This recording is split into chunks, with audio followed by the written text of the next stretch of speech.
to see many work on t-shirts and art patches.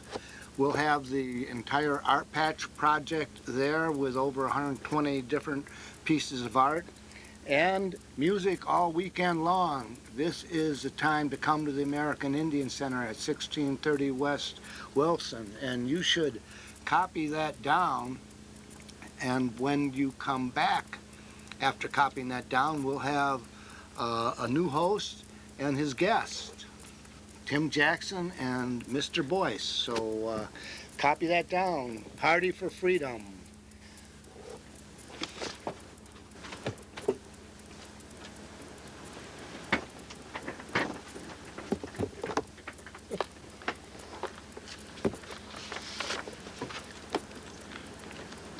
You did good.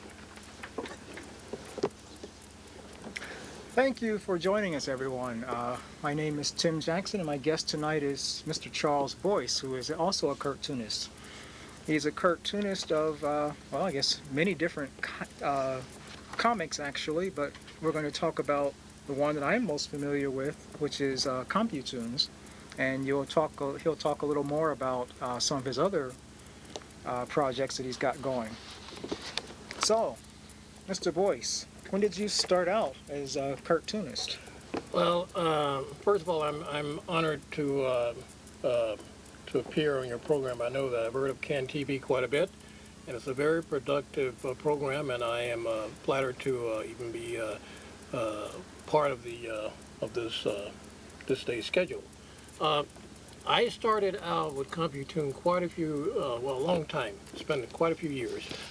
Back in the latter part of the 1980s, I was with Chicago Tribune. I had started working in their production department, and I noticed that Tim is moving these panels quite fast. So I have to do a lot with the different styles of what Compu-toon is about.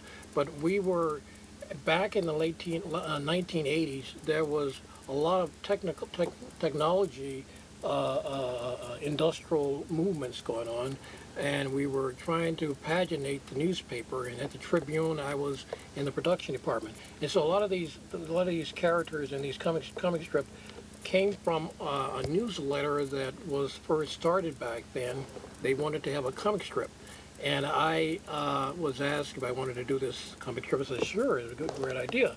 To make a long story short, I brought in this idea of a panel about human beings and technologies combined, and to see how the funniness came about between the two elements.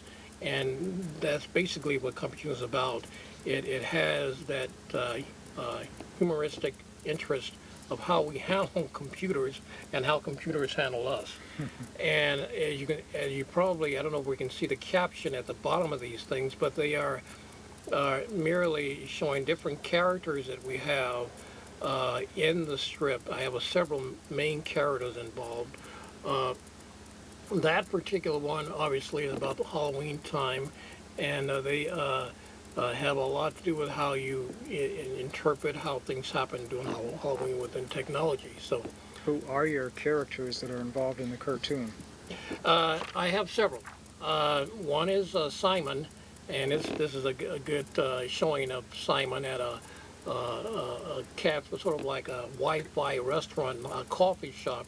I'm a big fan of Seinfeld, and I thought I didn't realize what was happening with me as I was creating this, because Seinfeld was coming into play just about when I was doing Compu-toon in the earlier days.